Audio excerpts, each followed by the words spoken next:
Неверојатно, и во оваа нова 2026 година нема да ја видиме отворена вратата кон Европската Унија. Печатот за ваквото црно сценарија го гледаме по новите провокации од Софија, каде македонскиот јазик беше наречен јазик достапен за граѓаните наместо македонски.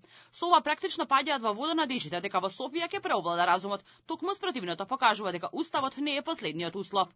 Поранешниот амбасадор Маријан Ѓорчев предупредува дека проблемот одамна не е само технички или формален, туку длабоко политички и идентитетски.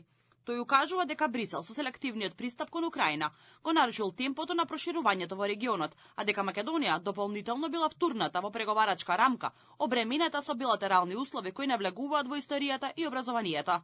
Според него, таквата рамка бара од Македонија да менува делови од својата колективна меморија, што е преседан за европското проширување. Со потпишаните договори со Грција и Бугарија, со протоколите да врши ревизија на својата историја, да изврши да обезбеди туторство на својот образовен систем и промена на својата колективна меморија.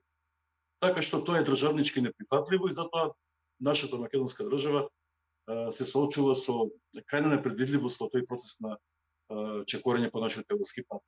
Но тоа не е наша вина, тоа е сепак таа креација на неприродна креација на преговарачката рамка е плод на договорите на Европската Унија со Бугарија како членка на Европската Унија, кој што нашата предходна влада на СДСМ ја прифати. Во вакви услови Ѓорчев смета дека државата мора да настапи со зачувано достоинство и суверенитет, бидејќи европската интеграција не смее да стане процес на редефинирање на идентитетот, туку перспектива за стабилност, развој и сигурност. Ние сме држава и треба да си сочуваме државничкото достоинство, инаку ако го прифатиме сите овие неприродни состојби кои што сега се, да речеме, споменати во преговарачката рамка, ние ризикуваме веќе да го нарушиме нашата државност, сувереност и независност. Новата ситуација со достапен јазик само долива бензин во стариот оган, кој ја гори Македонија.